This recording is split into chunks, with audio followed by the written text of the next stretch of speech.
I want to invite you to do something with me this morning. It's an exercise I learned from Stacy Haynes, a somatic healer and human rights activist.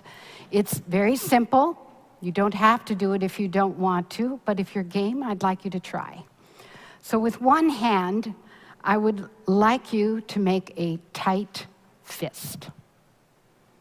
Hold it tight. And now try to pry your fist open with the other hand. Just try to pry it open. Okay, stop. Shake it out if you need to. Okay, and now I would like you again, clench, make a fist.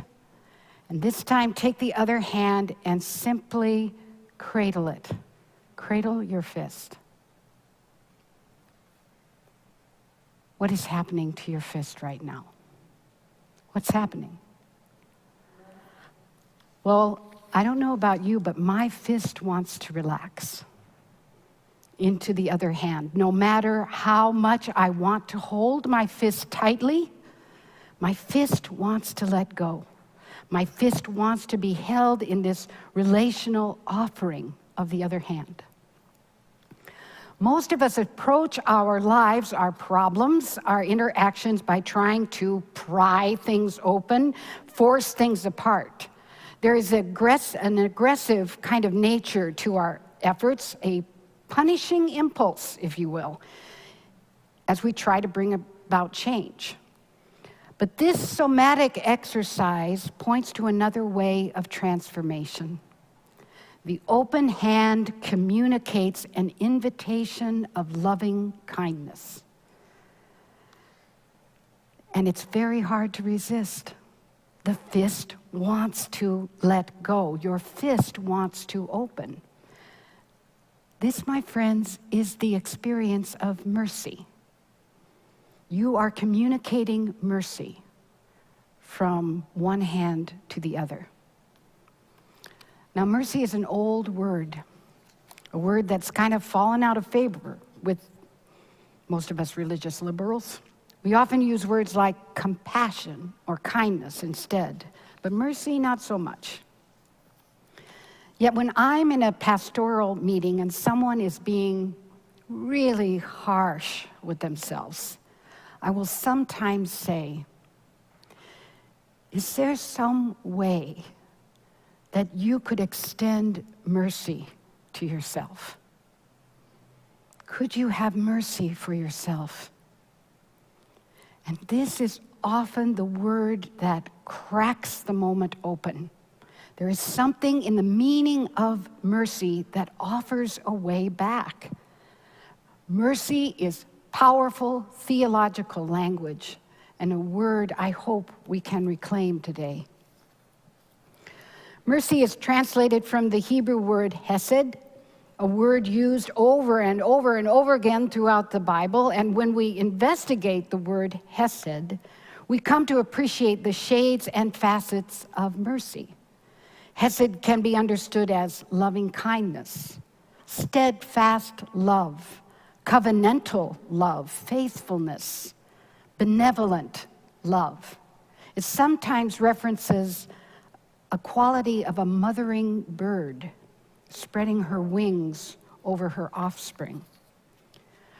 Forgiveness is usually wrapped up in the expression of mercy, and certainly there is an offering of restoration. Mercy wants to return, to restore good relationship. Hesed is used in any number of stories and in sayings to denote how we should be with one another, a loving bond of mutuality and dignity, but the majority of its use in the Bible is to describe the divine nature. God is mercy. God is mercy.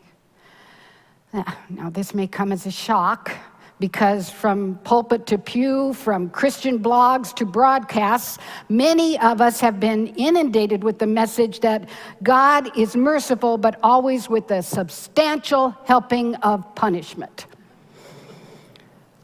So when Pope Francis declared 2016 as the year of mercy, he wrote this: how much wrong we do to God and God's grace when we speak of sins being punished by God's judgment before we speak of their being forgiven by God's mercy. We have to put mercy before judgment. And in any event, God's judgment will always be in the light of mercy, which is infinite, end quote. Now, whether you believe in God or not, whether you think this language is helpful or not, many of the great religious traditions are trying to get at something when they speak of mercy or loving kindness as a central practice.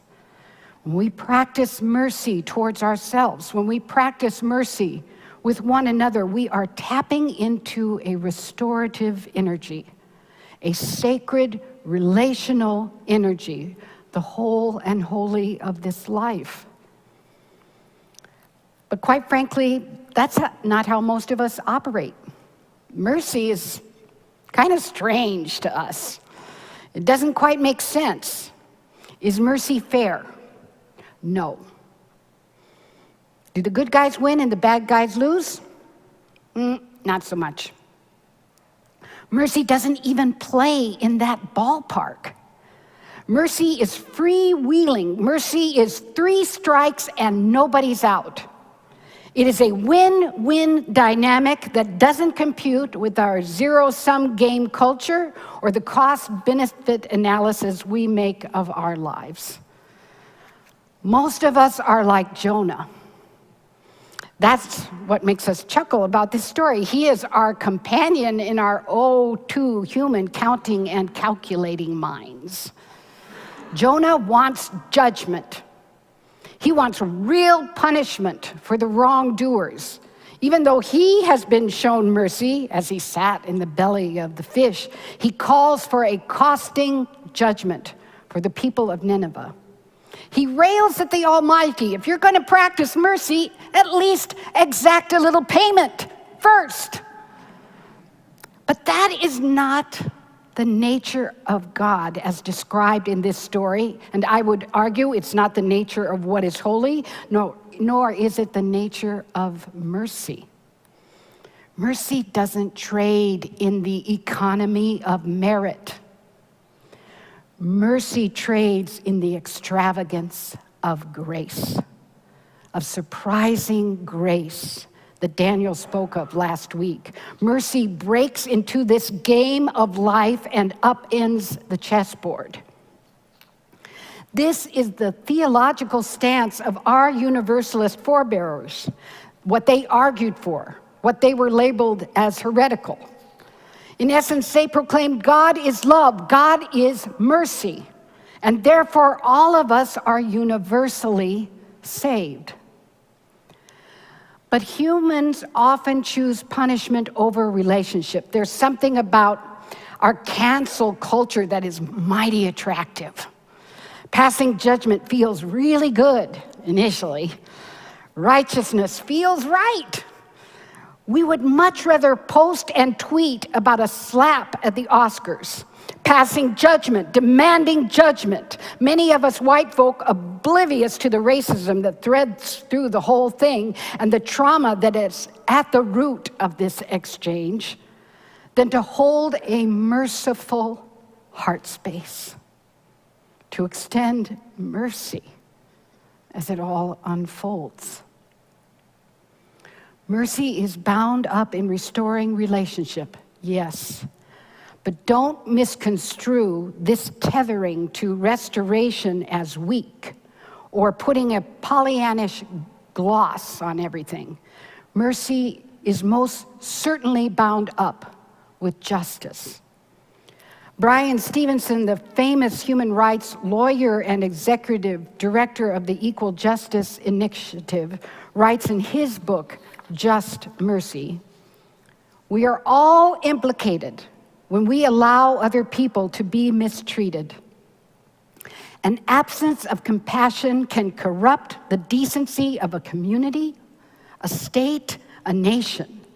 Fear and anger can make us vindictive and abusive unfair and unjust until we all suffer from the absence of mercy. And we condemn ourselves as much as we victimize others. The closer we get to mass incarceration and extreme levels of punishment, he writes, the more I believe it's necessary to recognize that we all need mercy. We all need justice. And perhaps we all need some measure of unmerited grace, end quote.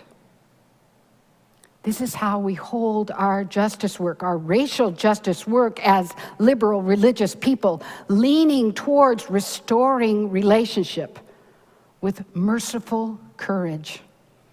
Mercy does not mean pretending it's all good. Mercy cannot mean maintaining the status quo. Mercy will not mean silencing ourselves in the midst of awful policies of discrimination and damage. Mercy does make telling and hearing the truth bearable. Mercy does work for a different kind of world, a more whole and just world, as a restorative effort rather than a punitive one. As the song goes, we all need a little mercy now. A few years back, I heard about a man named Rais Bouillon. He is a man on a mission, dedicating his life to mercy and forgiveness throughout the nation with his nonprofit organization, World Without Hate. And before I tell this story, I want to alert you that it contains an incident of gun violence and racial and ethnic hatred. And some of us in this congregation have been touched by gun violence and most certainly racial discrimination and serious harm. And so I want to alert you to that fact before I continue. Maybe you've heard of Mr. Bouillon, his ministry of mercy, because he lives in Dallas. And the event that upended his life and gave him new purpose took place here. Mr. Bouillon moved here from Bangladesh, where he was an Air Force officer. But he dreamed of coming to the U.S. to work on his postgraduate studies and to become part of the American dream. And so he made his way to Dallas, where a fellow countryman offered him a job at a food and gas mart while he worked on his studies. Then 9/11 happened. Mr. Bouillon could sense the growing agitation and misinformation on the street and in the airwaves about Muslims. His beloved Islam was under attack, the faith he practiced and cherished dearly. At the same time, Mark Stroman, a 20-something white man abused and beat up by his meth-riddled family, found a dangerous foothold in the events of 9/11. In between jobs and prison stints, Stroman felt that Americans needed to send a message to Arabs, here and abroad. So several weeks after 9/11, he went on a violent rampage. He killed 2 people, a business owner from Pakistan, a man from South India, both of whom he mistook for Arabs. And then 2 days later, he walked into that food and gas mart where Rais worked. "I know the drill," Rais says, and he put $150 down on the counter. All the man said was, "Where are you from?" "Excuse me," was all Bouillon could get out of his mouth before 10 million bees seemed to be stinging his face. Amazingly, Rais was still standing after a bullet lodged behind his right eye. With 1,000 thoughts running through his head, he saw this tattooed man still staring at him, ready to shoot. So Rais slumped to the floor and played dead. In that pool of blood, Rais whispered to God, "If you give me my life back today, I will dedicate my life for others, for the poor, the deprived, and the needy. There are so many people who love me. For the sake of my mother, give me a chance." And at that pivotal moment, both men ended up in the belly of the whale, as far down as a body could go. Somehow Rais managed to run to the store next door and ask them to dial 911. He passed out in the ambulance, and the next thing he knew, he woke up to the calling of his name, telling him that he was indeed alive. The doctors had been unable to save his eye, but he was alive. As is a common story, Rais was forced to leave the private hospital after only a few days of recuperating, charged with his own program of recovery because he had no insurance. He lost everything. His fiancée, his housing, his easy way around people. Mark Stroman ended up on death row. He was brought to his knees with loneliness in solitary lockup. Now, the story could end here. The interlocking forms and frameworks of racism, poverty, and violence that destroys lives. Evil deed done, punishment meted out. But that is not how the story ends.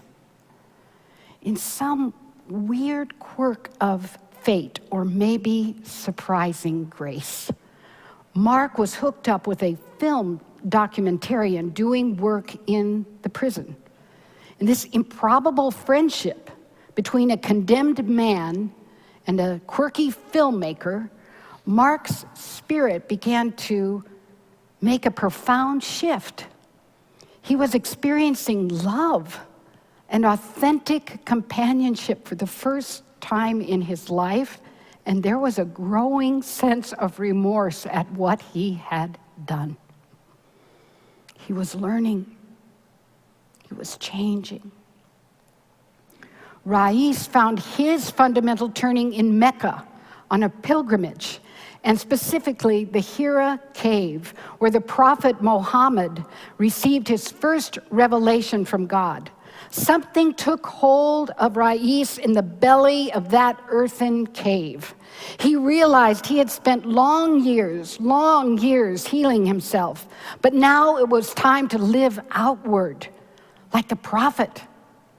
In essence, Rais decided to dedicate his life to mercy. He wanted to make good on that promise he had made in that pool of his own blood, to help the cast out, to help people of his new country understand the beauty and the power of Islam. And the thing that kept surfacing in his mind was this crazy and yet absolutely profound idea: to save Mark Stroman's life, to get him off death row. Rais Bhuiyan began to live his faith very publicly. He traveled all over the US and Europe telling his story, and he still does, speaking about mercy, building coalitions nationally and internationally, engaging the Muslim community in his fight to save Mark's life and to make good on his broader calling of mercy. Mark heard about Rais's work, and he was stunned. In a long letter Mark wrote to Rais, he said, "My stepfather embedded some messages in me that I should have never learned. I'm still trying to unlearn them. I don't know who your parents are, but it's obvious they are wonderful people to have you act towards me the way you have." And in a final statement, Mark thanked the Muslim community, condemned his own acts of violence, and called Rais his brother. The first time these two men spoke was on the day that Mark shot Rais. The second time they spoke, the last time they spoke, was on the day of Mark's execution. Each was aware of the other's activities and spiritual shifts in their lives, and here's what they said. Rais, how are you doing, Rais? Hey, Mark, how are you, buddy? Hey, man, thank you for everything you've been trying to do for me. You are inspiring. Thank you from my heart, dude. Mark, you should know that I'm praying to God, the most compassionate and gracious God. I forgive you. I do not hate you. I have never hated you. And Mark responds, you are a remarkable person. Thank you from my heart. I love you, bro. I love you with all my heart. You touched my heart. And Rais says, you touched mine too. Hey, Rais, they're telling me to hang up now. I'll try to get back in a minute. That was the last thing they said to one another, and Mark was put to death. It's easy to dismiss stories such as this, or the story of Jonah. They're all so fantastic, so beyond our average lives. But we miss out on frameworks of our spiritual health, individually and communally, when we don't pay attention to these stories of wisdom. Theologian and poet Rowan Williams writes, truth makes love possible, and love makes truth bearable. You could also say truth makes mercy possible, and mercy makes truth bearable. Mercy is not an easy path, but it's one that is life-giving and life-transforming. Mercy is a visceral experience that changes you from the inside out. When we practice mercy towards ourselves, when we are merciful with one another, we are tapping into the restorative energy, the sacred and relational energy, the whole and holy of this life.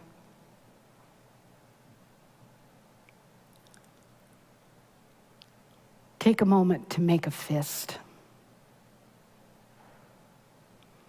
And now hold that fist with the other hand in a lovely embrace. And give in.